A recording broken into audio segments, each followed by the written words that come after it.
And we're back. Well, I'm back. I'm back from my trip, my travels. And you're back here with me, which I'm grateful for. It's great to be with you. If you don't know me, my name is Davin, and this is the Free Your Voice, Free Your Life podcast, where we talk about just that, the correlation between this instrument, this divinely given instrument, and finding more freedom and authenticity and ease and liberation in our lives. I'm so happy to be with you here as usual. And in this episode, I'm going to explore with you something that's really near and dear to my heart, and that is singing in community or using our voices together in community. But I want to lead us into that by following up on my previous episode, which was called From Fear to Freedom. If you didn't have a chance to listen to that, I would encourage you to go back and check it out. It's just the previous episode because I share a bit of a story, personal story, precursor to me heading out on an adventure into my own fears and doing my best to move toward them into freedom. And spoiler alert, I did it. Well, I don't know if I moved entirely through my fear, but let's just say I confronted it and it was pretty powerful. So, yeah, if you haven't checked that episode out, by all means, revisit that and then come back here. You can come right back here to this moment where I'll tell you I'm back from Denver, back from New York. I had an amazing experience in both cities. I really, really confronted some aspects of myself that felt powerful and useful. And I did the task. I showed up. I accomplished what it was that I wanted to accomplish. You might remember that I had mentioned before that I was headed to Denver to pitch this idea to bring my immersive sound healing experiences to venues across the country, hopefully across the world. And I had this 4-minute pitch opportunity in front of a room of about 200 people.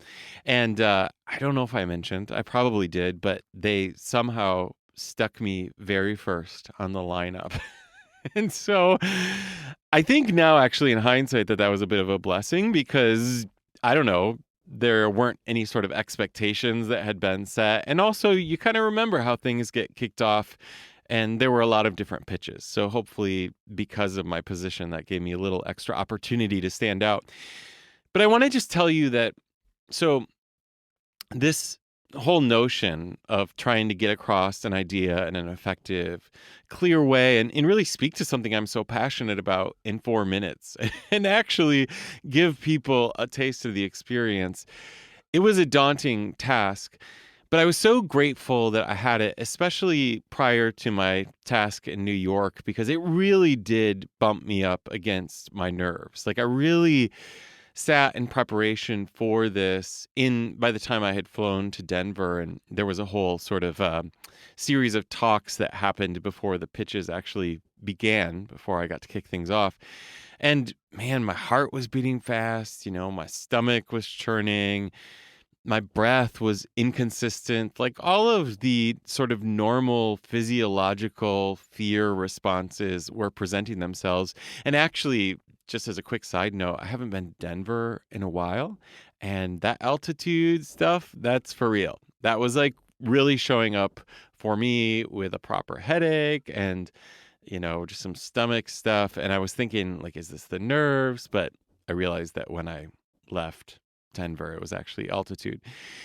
So there was a lot going on, and, there were a lot of people in the room that I wanted to make a good impression upon, and I just wanted to really nail what I had been practicing. And I can just tell you that I did.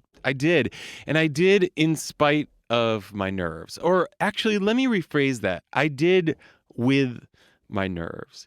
So of course, it's scary to get up in front of a room full of people that potentially hold a key to some opportunities to your future and to want to convey something that's so precious and so meaningful to you and just have this very, very limited window and want, desperately to come across as authentic and real and connected, but also like tight and smooth and yada, yada, yada. And so I can't tell you, all of the nuance of how it was that I was able to communicate what I did. But what I can tell you is I stayed fairly present in my body. I was practicing before going on stage, really envisioning myself and making eye contact with people and saying the words that I intended to say in a sincere way. And yeah, all of it. And I really felt by and large that I was able to do that. Now, don't get me wrong, if I were given the opportunity to do that again, I would do an even better job and I would be more confident and more connected to the earth and my body and what it was that, I was up for. But I did the best I could. I really did. And I just tell that to you, again, as a follow up to the last episode, to say, this is an experience that all of us have. All of us. And what was so great about this for me is I was heading off to New York to do an event that was even bigger in front of a lot more people, and there was a lot more at stake. But I was so grateful to have this sort of smaller experience to get reacquainted with what the nerves felt like in my body, to almost, call me crazy, but almost befriend them, to really just go, okay, this is what the shortness of breath feels like. This is what my heart beating fast feels like. This is when my mind becomes a little mushy because I'm sort of caught up in whatever story I'm concocting in the moment.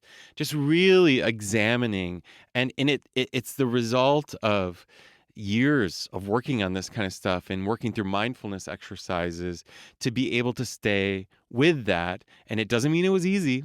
It was hard. I was uncomfortable in my body, but I did it. And I was proud of myself and I got nice feedback. And now we just wait and see. We wait and see if that yields some other opportunities. Whether it does or not, I'm really proud of myself for saying yes and showing up and being myself and connecting in the way that I did. So I got a lot of feedback on the last episode, a lot of really nice messages, and I just want to say thank you because you all were so encouraging as I bumped up against that first hurdle. So then I get on a plane.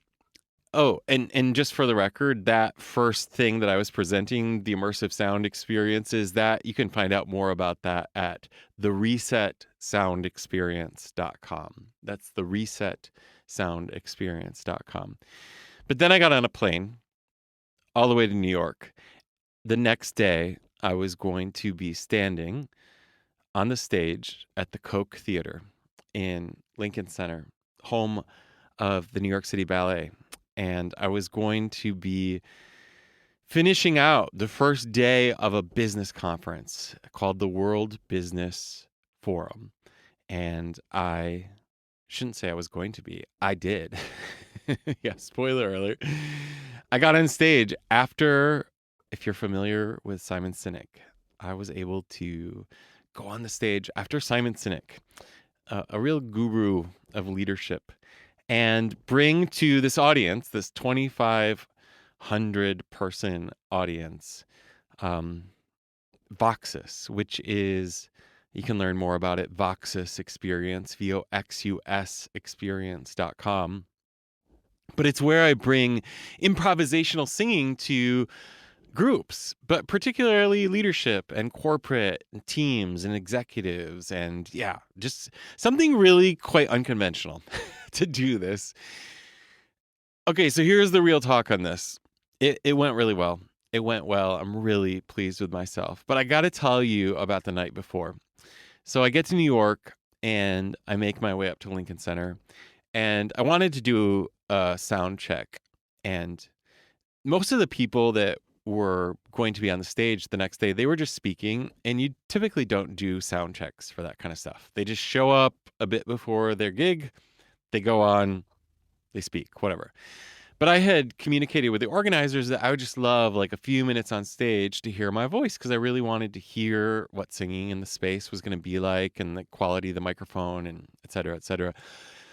And I get there and, I clearly, let's say they were not thrilled that I wanted to do a sound check because there was a lot of other stuff going on.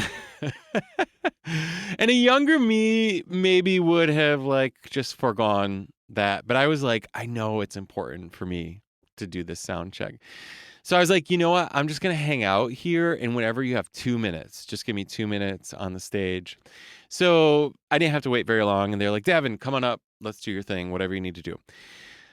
So I have to tell you, I get out on stage and I have the microphone and there's no one in the audience, right? Because this is the night before and they're just setting up and most everyone's backstage. And I sing a little bit, I improvise. And all I can tell you is that it freaked me out. Like hardcore freaked me out. Like I was fearful in a way that I haven't been fearful maybe ever. And what freaked me out was not the singing part. It wasn't the hearing my own voice part. It was the silence.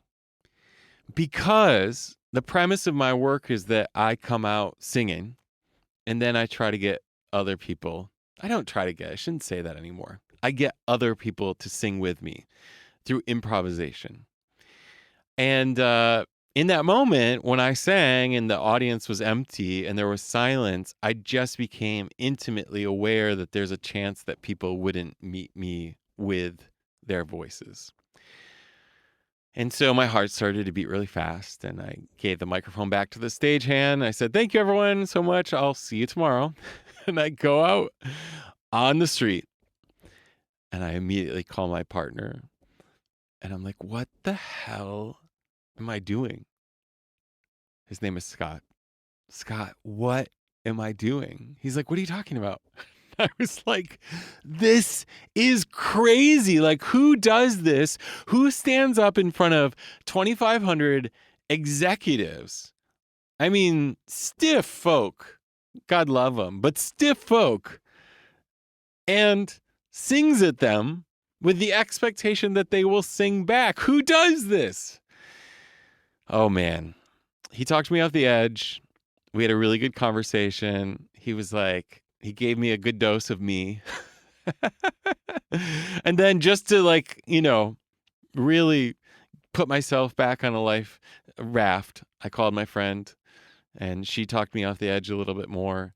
And then I went and made my way back to the hotel room and I had a easy early night. And I spent the next day, I wasn't going to go on until the evening of the next day, but I spent the next day walking the streets of New York, envisioning success, really just practicing literally like out loud with my voice. It's New York, it's loud, you can get away with doing that. But also just like really imagining knowing people responding to me generously. And I'm so happy to say that that's what happened. That's what happened. People immediately sang back at me. And as soon as I got that first response, I was so solid for the rest of my time. So grateful at the way the human spirit is drawn to connect through the voice. So again, like I said, the premise here is that I walk out on stage and without saying anything, I just start singing. I start improvising. And if you're not familiar with my improvisational singing work, I use something called personal language. So it's not even English. I'm just going,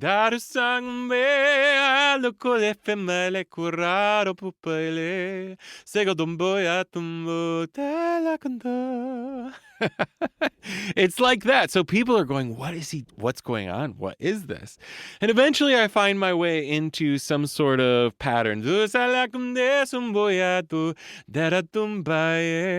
I point to the audience with my microphone. And what do? What? Now they do it kind of quietly and kind of timidly, but I hear them, and so I sing it again. And so I point my microphone at them, and what do? Incredible. Incredible, incredible, powerful stuff. And then I keep singing. Eventually I get them on their feet. I won't give away everything that happens, but it's really a powerful experience of bringing people into collective song with their voice in a space that they wouldn't normally do that they would feel too self-conscious. So powerful. The very next day, I was back at the summit and I was in the lobby and this gentleman came up to me and this kind of comment really means so much to me. He's like, that was really fun yesterday. He said, I don't sing or dance. He said, not even when I'm drunk. But yesterday I did. And I was like, oh man, that warms my heart. Because it's not about the singing, it's not about the dancing. I mean, it is. Like, but those are the catalysts for change. Those are the catalysts that propel someone forward into a deeper, more playful, more joyful, more possibility filled understanding of themselves. And even if it's just this brief moment of unexpected, like, what is coming out of me? What am I doing?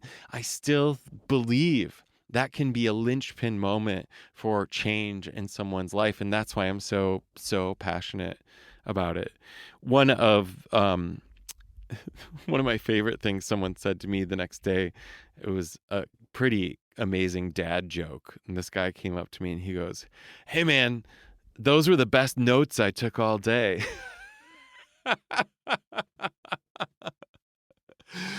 I've been doing this for a while and no one's ever cracked that joke before. So shout out to that dude, because that was solid. That was super, super solid. All of this to say, my friends, I was scared. I was real scared, but man, I stepped into it. I found myself in my body. I bumped up against challenges and I still rose to it. And now I come at any more opportunities that might present themselves, and they will. There will be more bigger opportunities. I come at them with a confidence. And I say this, I tell this about my personal experience to you because I want you to know that this process is not unique to me. That the way in which I'm experiencing this is unique to the situations that I'm called to, but the process is one that we all go through. It's one that we all find our way into if we're willing to say yes and take the risk of putting ourselves out there, putting ourselves in uncomfortable situations, allowing our hearts to beat fast, allowing our legs to shake just a little bit. You know, on the second day of the summit, one of the speakers, actually this is just coming back to me now, but one of the speakers was Allison Felix, who is the Olympic track athlete, and she's the most decorated Olympic track athlete of all times. Incredible. I found her to be so inspiring. And she said that one of the phrases that someone had said to her once that had become really, she's an activist. She's done a lot of work around women's rights and particularly around maternal rights in the realm of track and field. But she was saying that one of the phrases that someone had told her once that had really resonated within her was that even if your voice shakes, you can still use it. And I thought, wow, that's exactly it. Even if your voice shakes, you can still use it. So often we think to ourselves that we need a steady voice in order to use it at all. And the only way to get a steady voice might be to use it through the shaking. So that's my update. I'm so, so grateful for the positive feedback I got from so many of you. Thank you for reaching out, telling me good luck, all of that good stuff. And we did it. I did it. Together, all of us. And now, who knows? Who knows what sort of beauty and fun and joy the universe is going to unfold as a part of me saying yes to this. But I have so much confidence that there will be new, other, bigger opportunities where I can step into an even more embodied presence, can step into the knowing of what it is that I'm capable of based on these experiences and just grow in my own comfort. Okay, so what I did in New York, the situation that I described to you with Voxes, this is really what is pointing me toward the topic that I want to talk about with you today. But there's sort of three paths into this, or three paths through this that I want to travel down. But it's this idea of using our voices together, in front of each other and together. And like I said, I just marvel at the fact that I could make up some craziness with my voice. I could go, ba tu se ako, and then I could point to you, and you could come back at me with ba tu se ako. And we wouldn't even have to discuss it. I could just point at you and you would know. And then if we did it together and our voices rang out together, Ba tu se ako, like that would be an amazing experience in and of itself, because we would experience this connection and this unity. And this moment in New York where I was on this big stage, the biggest stage I've ever been on, in front of more people than I've ever been in front of, doing what it is that I'm doing and having them willingly meet me with their voices. Such a powerful, big expression of humanity, like the human desire to connect. It was very, very, very exciting, very, very, very inspiring. Um, but it got me thinking. I had this email that one of you, I'll use first name, Laura, one of our listeners, Laura, sent me a while back, and I wanted to read it to you because it has me thinking on this theme around singing together, community, togetherness. Laura sent me a email that said, "I'm a big fan of your podcast. I find it both useful and inspirational." Thank you, Laura. I love hearing that. She also says, "I just wanted to briefly share a resource. You often mention the importance of the experience of singing in front of others, which I have also found to be true. For me, a wonderful, supportive, low-cost place to do this is taking vocal classes at my local community college." She names her location near Santa Cruz, California. "As a retired person, I started joining choral groups there and gradually branched out into including individual voice work. The teachers are great and my classmates are very supportive. It is thrilling to witness everyone's growth at all skill levels. We are guided to songs that emphasize skills matched to our individual needs.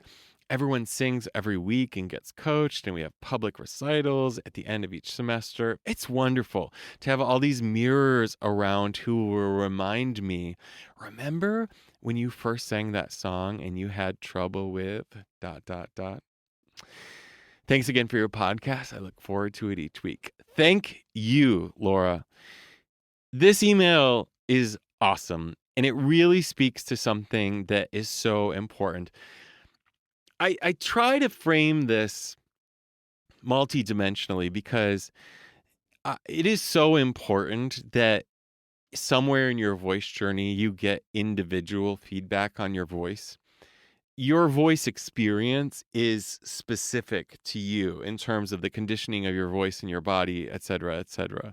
But you've heard me say many times, a body is a body is a body. Really, in terms of its function, a voice is a voice is a voice. A larynx is a larynx is a larynx, in that the way that they work is so similar regardless of who you are. Now, the conditioning that influences how they work is very specific to your experience. But the larynx itself, this mechanism that makes the sound, yours is the same as mine. So the good news of that is we can really relate to each other's experiences of using our voice. We can relate to the sensations, the feelings, the vibrations. We can talk about it in seemingly different language and still kind of know what each other is talking about. This is really powerful because although you need this individual feedback, being able to connect with others with and through and about your voice is transformative. I remember, as a kid, I sang in church and choirs. I mean, choirs were so huge. And I remember one of the early experiences that I have, and I still have this to this day, is that when I would sing with others, I would often find myself getting emotional. Like if the harmonies would just kick in right, or if there would just be enough volume with the voices, like suddenly the tears would come to my eyes. And I've learned in my adult life that that's actually a researched phenomena. It's a scientifically proven phenomena around awe. If you read Dacher Keltner's book that is just titled Awe, you'll learn all about this, how tears are often an experience that one has as a result of awe, and particularly awe as it relates to the wonder of music. But there's also this phenomenon that Decker Keltner calls collective effervescence. If you think about what effervescence is, the bubbling up, the energy of bubbling up together when we find ourselves in community, in a group, when we use our voices and our voices seem to bubble up, and it just takes us into this transcendent, seemingly divine space. I'm so familiar with that. I'm so familiar with that from being a young kid in church and in school choir and then getting older. And I'll never forget when I first attended Circle Songs at the Omega Institute in Rhinebeck, New York, with Bobby McFerrin. This was all the way back in 2017, I believe. 180 singers singing together, improvisational singing, led by Bobby and a bunch of other skillful leaders. I think the very first day, maybe the first 2 days, I could barely sing because I was crying the whole time. And it wasn't sad crying. It wasn't even exactly joyful crying. It was just like this overwhelm of emotion. And I really believe that this is, for me, a sense of this collective effervescence, this awe at unity, at oneness, at togetherness, at not being alone, at being held by the oneness of our voices, of the simple power that when our voices come together, there is a unity that emerges, and that reflects something that's so great, so much greater than all of us.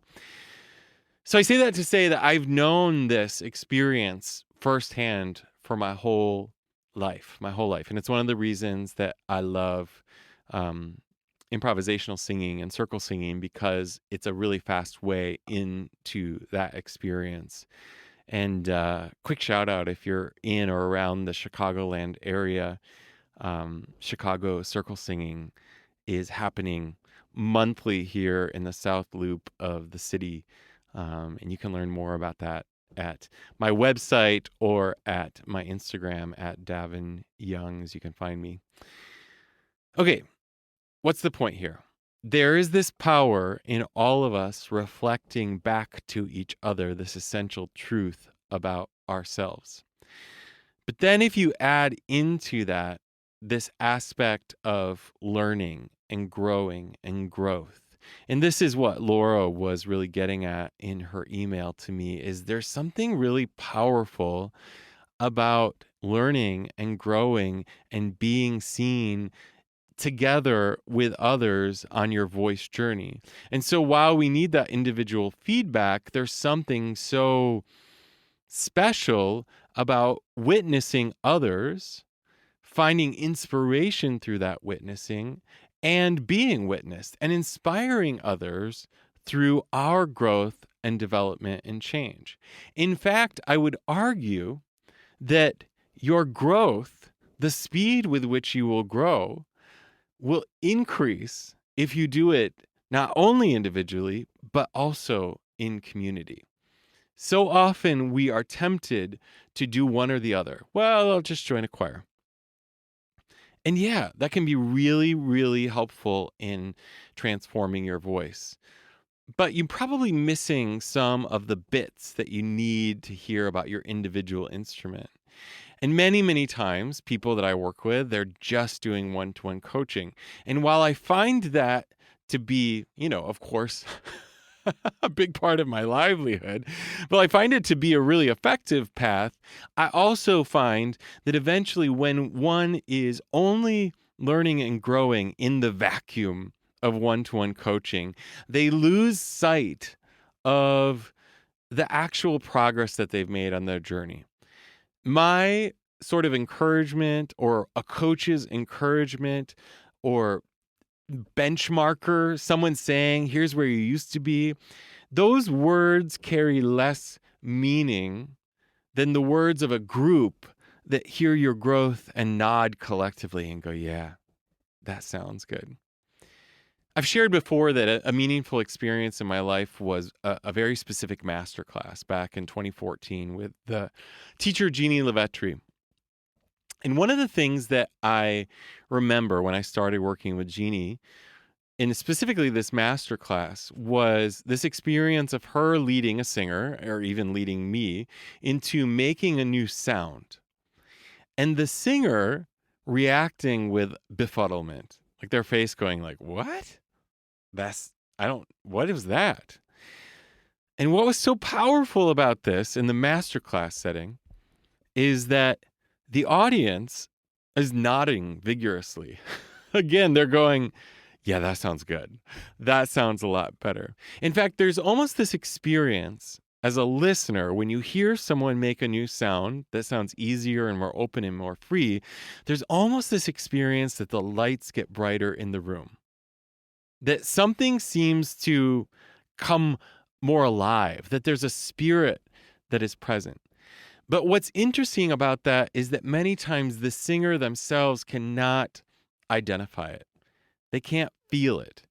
It's sort of, or I shouldn't say they can't feel it, but they can't know what it is. They might know something is happening, but they don't know what it is.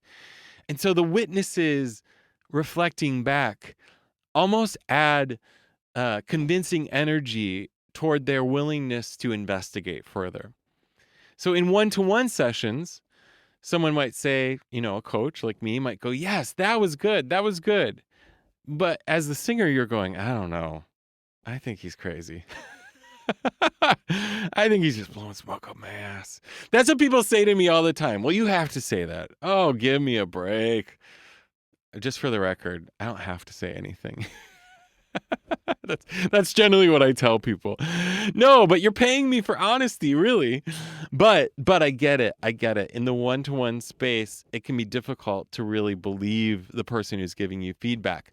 But there's something about a collective knowing. And so in these group settings, when you hear change, when you hear someone come alive, when you hear them perform with more, I don't know, vitality, more boldness, more courage, when you see someone come out of their shell and people collectively go, yes, we want more of that.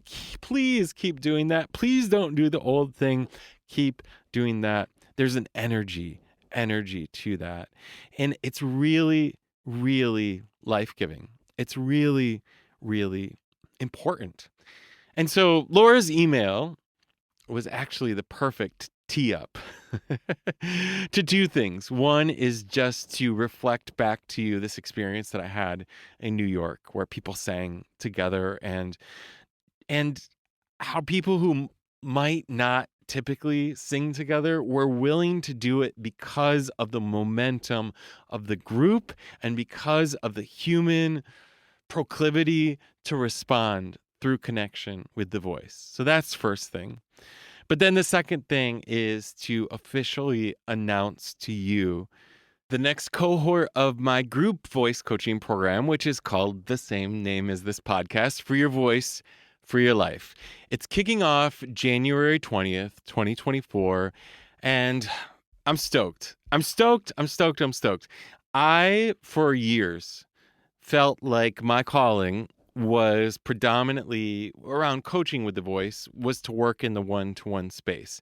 I always found it complicated to navigate the individual conditioning of people's voices in a group.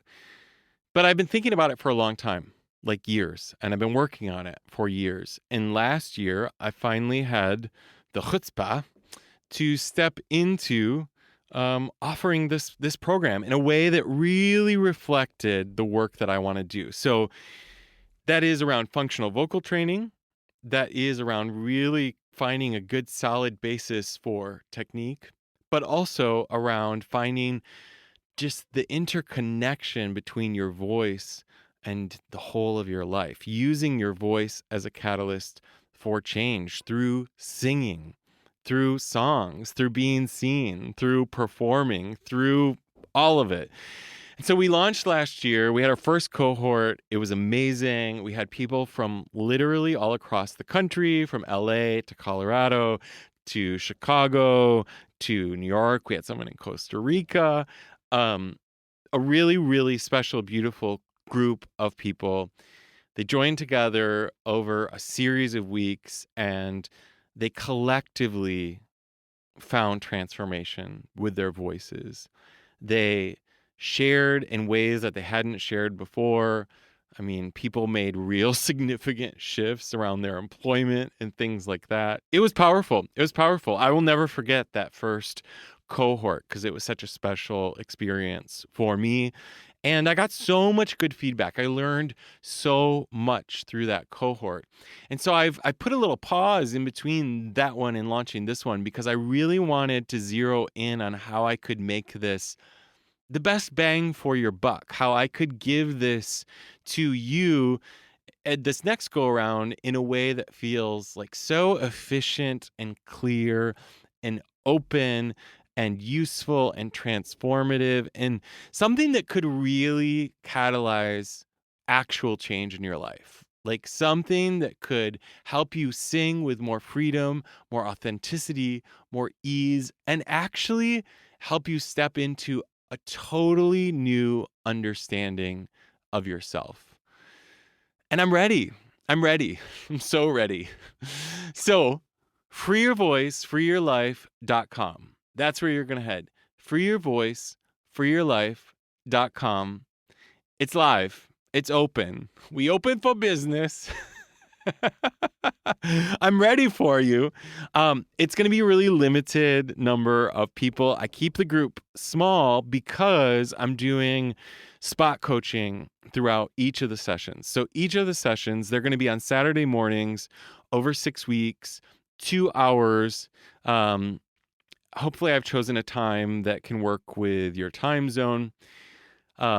It's really important that you're at the majority of the sessions, but if for some reason you have to miss all of the sessions, they're recorded and you can revisit them afterward. There's also a WhatsApp group where people connect in between.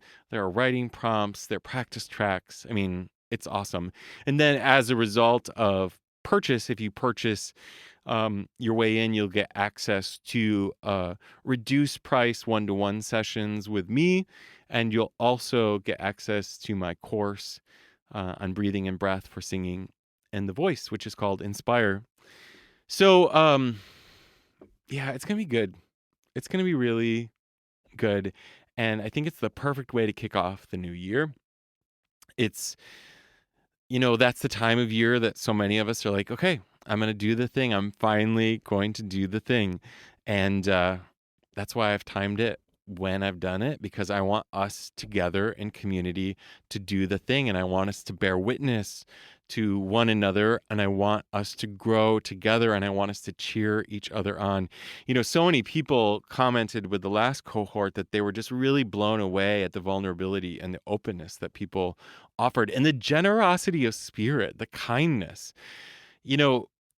This is such a limiting belief that so many people carry, where they imagine that if they were to share their voice in a community, in a group, that they would be met with, I don't know, annoyance or disgust. But if you find yourself in a community like this, a community of open-hearted people who are collectively committed to this process of finding more freedom and ease in their voice and their life, I can guarantee you will, even when you sound terrible, which you won't, but even when you think you sound terrible, you are going to be met with smiles and joy and like, just try again, keep going, let's keep doing it. And it's super encouraging.